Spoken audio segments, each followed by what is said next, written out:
Мына балекетти балдарыңардын колуна карматканда контролдогула. Бүгүн контролдо болсок, акыбети жаман. Бүгүн динге кайтпасак, ойлонбосок, ойгон болсок, бул али башталышы. Бул эми өркүндөй баштады. Эми жанакындай популярный программалар чыга баштады. Кээ бир балдар атайын уже телефонго байланган балдар тууралуу кинолор чыга баштаптыр. Зомби болуп калды, телефонсуз жашай албай калды. Бүгүн мектепке бара элек 7-класс балдар. Кээде мына аркада отурган менен сабак алам деп келген жаш балдар куфтанда кирсем бардыгы бурчта. Бул жерде аксакалдар китеп окуп атат.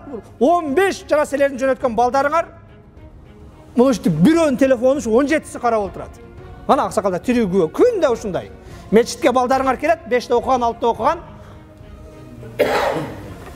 Зомби кылып бүттү. Илгерирээк ислам тарыхын карай турган болсок, Абу Ханифа бир күндө 2 жолу Куранды хатым кылат экен дейтилик. Китеп булатарында ушинтип жазат. Абу Ханифа бир күндө 2 жолу хатым кылган деп. Бул акылга сыйбайт болчу.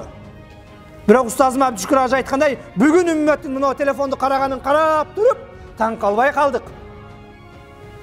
Анткени Абу Ханифа бүгүн биз телефонго зомби болгондой, Куранга зомби болгон экен. Уйкудан турар замат бир карайсың. Намазда бир карайсың, башкада бир карайсың.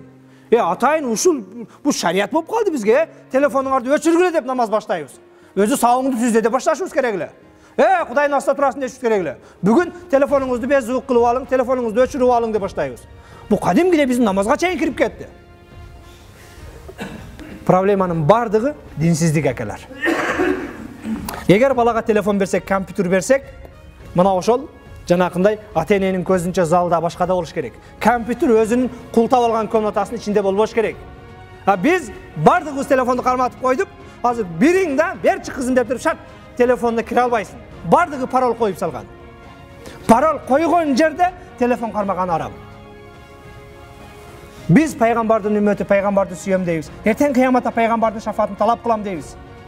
Бүгүн пайгамбар келип туруп, мына жөнөкөй эле мына токтолгон чоңдорду силерге деле.